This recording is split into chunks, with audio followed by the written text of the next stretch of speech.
네, 안녕하세요. 1학년 사회 노트 필기 시작하겠습니다.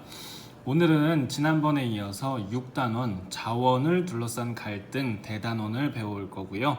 중단원 첫 번째 자원 분포와 소비량의 지역적 차이, 두 번째 시간 자원을 둘러싼 갈등 내용에 대해서 살펴보겠습니다. 교과서는 천재교육 111쪽에서 113쪽까지의 범위입니다. 자, 바로 시작하겠습니다. 1번. 먼저 자원을 가지고 사람들이 싸우는 갈등 원인에 대해서 정리해 보겠습니다. 갈등 원인은 이제 간단하게 볼 수가 있는데요. 좀 더 자세하게 우리는 자연적인 원인과 그리고 인위적인 원인으로 나누어서 한번 알아보겠습니다. 자연적인 원인 첫 번째는 일단 매장량이 얼마 없기 때문이에요. 우리 자원은 특성 첫 번째 매장량에 한계가 있다고 했죠. 그래서 매장량에 한계가 있다. 그리고 두 번째, 언젠가 다 자원을 쓰면 이제 한계를 보이는 자원은 어떤 특정 지역에만 집중돼서 분포합니다. 그것을 우리가 현재한다고 했죠. 특정한 지역에 현재성이 아주 높은 특징을 지닙니다. 어떤 지역에만 자원이 많고 나머지 지역에는 없다는 뜻이죠. 세 번째는 자원이 어떤 나라의 소유인지 소유권이 불분명한 경우가 있어요. 자, 이런 거를 자원 영유권이라고 하는데요. 어느 나라의 영토 또는 영해에 있는지 불분명할 때 나라들이 서로 자기네 땅이다 이러면서 싸우게 됩니다. 석유가 바다에서 나거나 또는 섬이나 호수에서 날 경우에 경계가 불분명하면 이제 서로 자기네 바다라고 싸우면서 갈등이 발생할 수 있다는 얘기입니다. 두 번째는 사람들의 활동과 관련된 인위적인 원인이 있는데요. 자, 이것은 첫 번째로 우리가 자원에 대한 수요가 점점점 더 증가하기 때문입니다. 수요가 증가한다. 왜 수요가 증가할까요? 산업이 발전하고 공장들이 많이 들어서면서 거기에서 쓰는 자원이 더 필요하게 된 거죠. 다른 말로 수요가 높다는 것은 자원 소비량이 증가했다는 뜻입니다. 두 번째, 자원을 대하는 사람들의 태도 또는 어떤 단체의 활동 때문에 자원을 둘러싼 갈등이 더 커지기도 합니다. 대표적인 게 석유 자원을 둘러싼 건데요. 특정 자원을 자기네 국가의 이익을 위해서 이렇게 사용할 경우에 문제가 발생하는데 이것을 자원민족주의라고 합니다. 자원민족주의의 의미 먼저 살펴볼게요. 의미는 자원을 특히 석유를 가진 국가가 국가의 이익을 위해서 모든 국가가 다 그렇게 하겠죠. 우리나라에 도움되는 게 가장 중요하니까. 그런데 이거를 이제 나중에 다른 나라한테 수출할 때 이걸 무기처럼 협박을 하는 겁니다. 자국의 이익을 위해서 자원의 공급을 끊어버리는 거예요. 말 안 듣는 국가, 우리한테 위협하는 국가의 석유 공급을 제한하는 겁니다.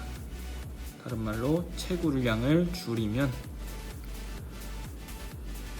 이걸 원하는 국가들이 자원을 가지고 싶어서 안달나겠죠. 이런 식으로 자원을 무기화하는 태도, 이런 걸 자원민족주의라고 합니다. 자원민족주의는 가장 잘 나타나는 자원이 석유예요. 그래서 석유를 가지고 어떤 단체가, 유명한 단체가 있습니다. 대표적인 자원민족주의의 사례를 한번 살펴볼게요. 영어로 줄임말로 오펙이라는 단체가 있는데요. 이거는 석유를 수출하는 국가들의 모임입니다. 석유 수출국 기구라고 합니다. 자, 이 석유 수출국 기구에는 전 세계에서 석유를 가장 많이 수출하는 국가들 1, 2, 3위가 다 모여 있어요. 그래서 한 10개 정도 좀 넘는 국가들이 다 모여가지고 전 세계의 생산량을 조절하는 겁니다. 석유 수출국 기구는 이래서 힘이 아주 센 그런 곳입니다. 자, 오펙 석유 수출 국기는 전 세계 석유의 70%를 생산합니다. 여기에 속한 국가들이. 그래서 다른 미국이나 말 안 듣는 좀 센 나라가 자기들을 위협하면 석유 공급을 제한하면서 전 세계를 위험하게 이제 협박을 하는 거죠. 무기처럼. 여기 잘못 썼네요. 자, 요거 좀 고쳐줄게요. 자원 민족주의가 아니라 자원의 무기화입니다. 자원을 무기처럼 사용한다. 죄송합니다. 이렇게 표시해 주시고요. 자원민족주의 그림을 한번 그려볼 텐데요. 여러분 어려우면 간단하게만 그려주세요. 사우디아라비아 또는 이란, 이라크 이렇게 석유를 가장 많이 생산하는 국가들이 결성한 단체가 바로 자원민족주의인데요. 이렇게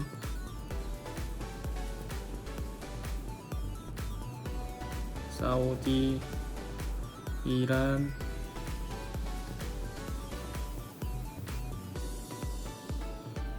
이라크, 우리가 잘 아는 두바이, 아부다비 이런 데가 속해 있는 아랍에미리트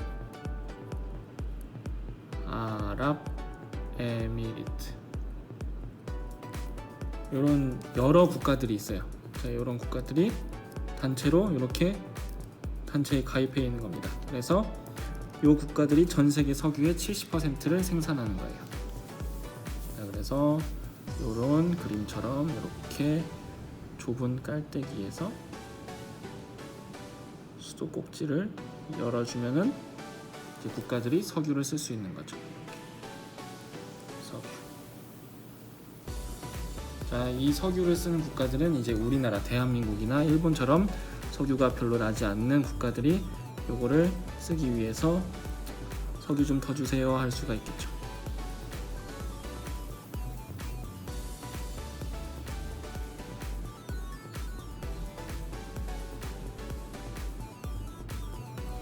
자, 이런 자원민족주의.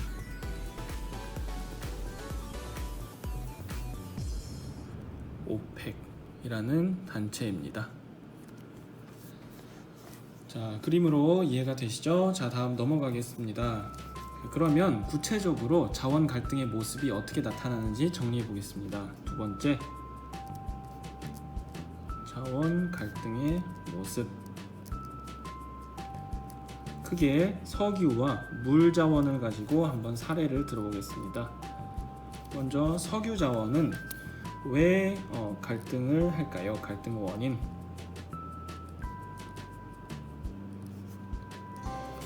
복합적으로 많은 것들이 작용합니다. 일단 석유 자체가 현재성이 상당히 높은 자원이고요. 그리고 사람들의 수요도 상당히 높습니다. 석유를 원하는 국가들도 많고요. 사용하는 국가도 많고, 그리고 여기에 더해서 대표적으로 자원 민족주의가 심한 자원이 바로 석유입니다. 그래서 이 세 가지 상황 때문에 석유 자원을 둘러싸고 갈등이 나타나고 있습니다. 자, 그런데 이러한 이유로 어디랑 어디가 싸울까요? 자원을 보유하고 있는 국가들, 자원 보유국. 예를 들면 오펙에 속한 국가들, 얘네가 공급량을 조절하겠죠. 그리고 자원을 소비하는 국가들, 예를 들면 자원이 별로 없는 한국과 일본 또는 유럽의 여러 나라들, 이런 나라들 간의 갈등이 발생할 수가 있다, 이런 얘기입니다. 두 번째, 석유를 둘러싼 갈등이 나타나는 원인은 이 석유가 바다 한가운데 묻혀 있을 경우에 서로 자기네 땅이라고 싸울 수가 있어요. 바다나 또는 여러 나라가 같이 접해 있는 호수에 있을 때, 자, 그런 경우에 자원 영유권을 가지고 갈등이 생길 수 있다. 자, 이거는 이렇게 정리해 볼게요. 경계선이 불확실한 경우, 국가의 국경선이 불확실해서 서로 자기네 거라고 싸우는 경우, 바다나 호수 또는 섬을 사이에 두고 갈등이 나타날 수가 있습니다. 그러면 석유 같은 경우에는 자원민족주의가 심하잖아요. 그럼 우리나라나 일본 같은 경우는 어떤 식으로 이런 부족 문제를 해결할 수 있을까요? 해결 방법은 일단 자원을 잘 가진 국가에게, 많이 가진 국가에게 쉽게 말해서 잘 보여야 돼요. 그런 국가들이랑 아주 좋은 관계를 유지해야 합니다. 그런 것을 자원 외교라고 하고요. 그리고 두 번째로 어떤 특정 국가의 석유 수입을 다 의지하지 않도록 수입국을 다양하게 여러 개로 분산해야 합니다. 그리고 마지막으로 우리 스스로 해외에 바다에 원전을 개발할 때 우리나라 기업이 돈을 주고 투자를 해서 어느 정도 우리가 일정하게 석유를 가져올 수 있도록 유전 개발을 참여해야 합니다. 해외 유전 개발이라고 적을게요. 투자를 늘린다. 그리고 석유 수입국을 다변화한다. 자원 외교라는 거는 원만한 관계를 유지하는 거다. 적어줄게요. 자원을 많이 가진 자원 보유국과 원만한 친하게 외교 관계를 유지해서 우리에게 안정적으로 석유를 공급해 줄 수 있도록 외교적인 노력을 하는 걸 말합니다. 세 번째, 석유를 둘러싼 갈등 지역 사례를 적어 보겠습니다. 자, 이 각각의 지역은 지도를 좀 구글맵이나 이런 걸로 찾아보면 좋은데요. 카스피해라는 곳이 있습니다. 자, 이곳은 커다란 호수인데요. 너무 커서 바다 해자를 씁니다. 그리고 북극해, 그리고 남중국해와 중국의 동쪽 동중국해. 자, 이 네 곳 모두 이제 자원 영유권을 둘러싼 갈등이 나타나는 그런 대표적인 사례 지역들입니다. 일단 카스피해 같은 경우에는 아주 커다란 호수에, 이렇게 길쭉하게 생긴 호수에 석유가 아주 많이 납니다. 그런데 이곳을 둘러싸고 있는 나라가 러시아, 카자흐스탄, 투르크메니스탄, 이란, 아제르바이잔 해서 총 5개의 국가가 여기를 둘러싸고 있어요. 그래서 이 카스피해에서는 이 호수가 누구 건지 이런 얘기를 막 하면서 사람들이 석유를 둘러싸고 싸움이 나타나는 그런 곳입니다. 다음 보겠습니다. 그럼 두 번째, 물 자원을 가지고는 어떤 갈등이 나타나는지 정리해 보겠습니다. 자, 일단 물을 가지고 싸우는 이유는 물이 부족하니까 그러겠죠. 왜 물이 부족해졌을까요? 인구가 증가하고 산업이 발달하면서 물을 쓰는 물 소비량이 근본적으로 많아졌기 때문입니다.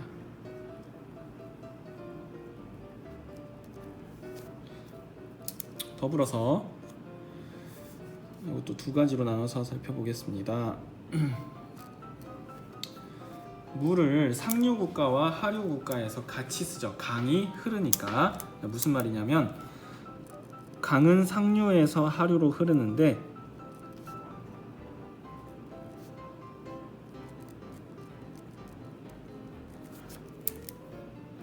이 두 개의 나라를 거쳐서 강이 흐를 경우에 상류 국가에서 댐을 건설하는 겁니다. 그럼 물을 상류에서 다 독점해 버리겠죠. 그럼 하류로 물이 안 흘러내리니까 하류 국가에서는 물이 부족해지는, 자, 요런 현상이 나올 수가 있습니다. 그럼 당연히 싸움이 나겠죠. 해결 노력. 자, 일단 근본적으로 물을 이제 구하기 위해서는 우리 예전에 배웠던 바닷물을 먹을 수 있는 물로 바꾸는 해수 담수화 기술이 필요합니다. 또는 지하수를 개발함으로써 부족한 물을 해결할 수 있겠죠. 하지만 상류와 하류 국가 간의 싸움은 두 개의 나라의 또는 세 개 나라의 관계를 잘 해결해야만 자원 갈등을 해결할 수 있을 것으로 보입니다. 그래서 물 자원을 둘러싼 갈등 지역은 여러 가지 사례가 있지만 대부분 다 국제 하천에서 일어납니다. 그리고 이 국제 하천에는 메콩강, 나일강, 그리고 티그리스 강, 유프라테스 강 같이 옆에 붙어 있기 때문에 같이 씁니다. 등 여러 곳에서 나타나고 있습니다. 국제하천이라는 거는 뭘까요? 2개 이상 국가를 가로질러 흐르는 하천을 국제하천이라고 합니다. 자, 예를 들어서 그림 그려보겠습니다. 이렇게 A 국가와 B 국가가 국경선이 이렇게 있습니다. 그런데 강이 여기서 이렇게 흘러가는 거예요. 자, 이때 이 국경선을 지나서 2개 이상의 국가를 가로질러서 흐르는 하천을 국제하천 이렇게 부르는 겁니다. 그런데 A 국가에서 만약에 댐을 건설했어요. 그러면 이 국제하천을 A 국가에서 독점하겠죠. 여기다가 이렇게 호수를 만들어 놓고 여기로 가는 물은 점점 줄어들겠죠. 그럼 B 국가에서는 물이 부족하겠고, 그래서 싸움이 나타나는 겁니다. A 국가에서 댐을 건설하면 B 국가의 아래쪽에서는 물이 부족해지기 때문에 이렇게 문제가 발생하는 곳 국제하천이다. 잘 기억해 주시기 바랍니다. 오늘 수업은 여기까지 하겠습니다.